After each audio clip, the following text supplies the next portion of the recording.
Operations on graphs. Composition of graph or lexicographic product.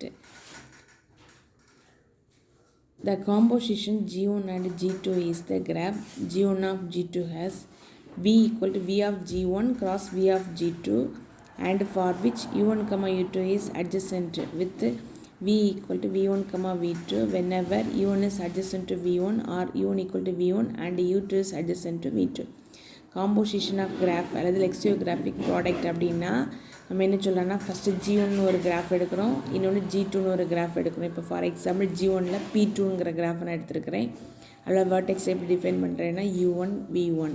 அது G2 வந்து P3 எடுத்துருக்கிறேன். அந்த வேர்டெக்ஸை U2 V2 W2. அப்போ V ஆஃப் G1 வந்து U1 கமா V1 தான் இருக்குது. V of G1 at V of G2 equal to U2, V2, W2 எடுத்துருக்கோமா. இதோடைய cross product நம்ம கண்டுபிடிச்சோன்னா என்ன கிடைக்கும்னா G1 cross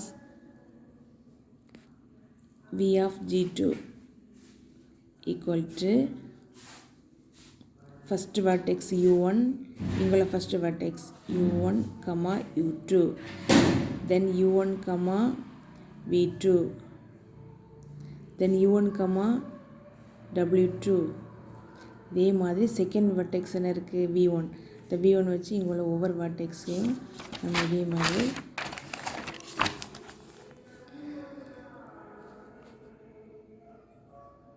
V1, U2, V1, V2,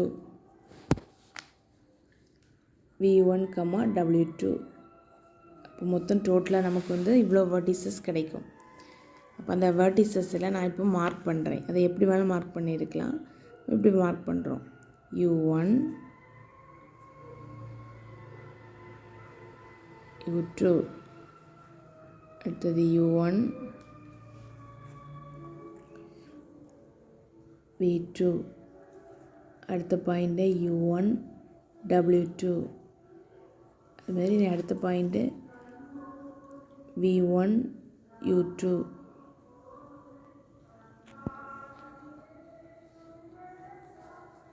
அடுத்தது V1, V2, அடுத்தது V1, W2. சரி, இனி அட்ஜசன்சி கண்டிஷன் என்ன சொல்லியிருக்காங்கன்னா நமக்கு வந்து U1 is adjacent to V1. First condition என்ன சொல்லியிருக்காங்கன்னா U1 adjacent to V1 இருக்கணும். U1 adjacent to V1 அல்லனா U1 equal to V1 and U2 is adjacent to V2, அல்லது U1 வந்து V1 இருக்கணும் and U2 வந்து adjacent to V2 இருக்கணும். இந்த ரெண்டு கண்டிஷன் எய்தர் அந்த கண்டிஷன் அல்லனா அந்த கண்டிஷன் இல்லை ஏதாவது ஒன்று வந்து சாட்டிஸ்ஃபை பண்ணால் கூட நம்ம அந்த ரெண்டு வேர்டெக்ஸ்க்கு இடையில என்ன இருக்குது அட்ஜசண்ட்டாக இருக்குது. இந்த ரெண்டு வேர்டெக்ஸ்களில் ஒரு எட்ஜை நம்ம போட்டுக்கலாம். இப்போ ஃபார் எக்ஸாம்பிள் இப்போ நம்ம இதை எடுத்துப்போம். இப்போது இதில் வந்து U1 இப்போது ஃபஸ்ட்டு கிராஃபை நம்ம எப்படி எடுத்து வச்சுருக்குறோம் இதுதான் சரிதானா. ஃபஸ்ட்டு கிராஃபில் உள்ள வேர்டெக்ஸ் வந்து U1ம் V1ம். செகண்ட் வேர்டெக்ஸில் உள்ள கிராஃபை வேர்டெக்ஸ் எப்படி எடுத்து வச்சுருக்கோம் U2, V2, W2. சரி, இப்போ பார்ப்போமா. இந்த வேர்டெக்ஸுக்கும் இந்த வேர்டெக்ஸுக்கும் அட்ஜசன்ட் இருக்கான்னு செக் பண்ணுறோம். U1, U2, U1, V2. அப்போது U1 is adjacent to U1 or U1 equal to V1. ஃபஸ்ட்டில் உள்ள ரெண்டுமே ஈக்குவலாக இருக்குது. And U2 is adjacent to V2. U2 adjacent to V2 தானா, U2 adjacent to V2 தான். அப்போ அந்த ரெண்டு கடையில் ஒரு எட்ஜ் கொடுக்கலாமா. நெக்ஸ்ட்டு ரெண்டு வேர்டெக்ஸ் எடுத்துருக்கோம். இந்த ரெண்டு வேர்டெக்ஸும் பார்த்தீங்கன்னா ஃபஸ்ட்டு கண்டிஷன் என்ன சொல்லலாம் U1 equal to U1 தான். ஓகே. அடுத்த V2 is adjacent to W2.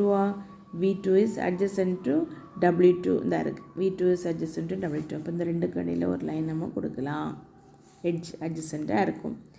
Next இந்த ரெண்டு வேர்டெக்ஸ் எடுத்துப்போம். U1, U2, V1, U2. அப்போது U1 is adjacent to V1. adjacent to V1. அதாவது ஒரு கண்டிஷன் வந்து U1 adjacent to V1 சொன்னாலே நம்ம லைன் கொடுத்துக்கலாம். ஸோ அந்த கண்டிஷன் சாட்டிஸ்ஃபை பண்ணணும் நான் உடனே adjacent லைன் கொடுத்துட்டேன். adjacent, these two adjacencies are adjacent.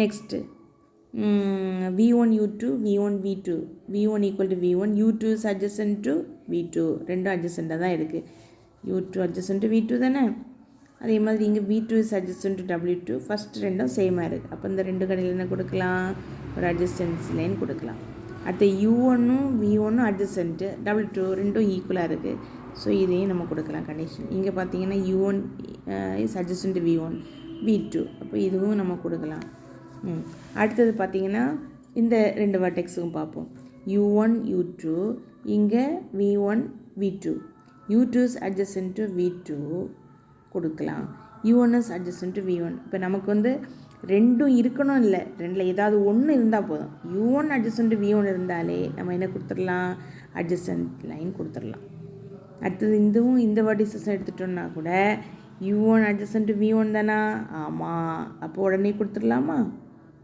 கொடுத்துடலாம் அடுத்து அதே மாதிரி இங்கே பார்க்குறோம் u1 v2 v1 u2 u1 is adjacent to v1 தானே adjacent next u1 w2 v1 u2 u1 is adjacent to v1 u1 is adjacent to v1 next u1 is adjacent to v1 yes u1 is adjacent to v1 so இனி ஏதாவது cases இருக்கா ஏதாவது போடுறதுக்கு so இதான் வந்து g1 composite to g2 so this is the definition for g1 composite g2 example g1 p2 g2 p3 ஆகிருந்தால் நமக்கு g1 composite g2 வந்து இந்த மாதிரி ஸ்ட்ரக்சரில் கிடைக்கும் தேங்க்யூ ஸ்டூடெண்ட்ஸ்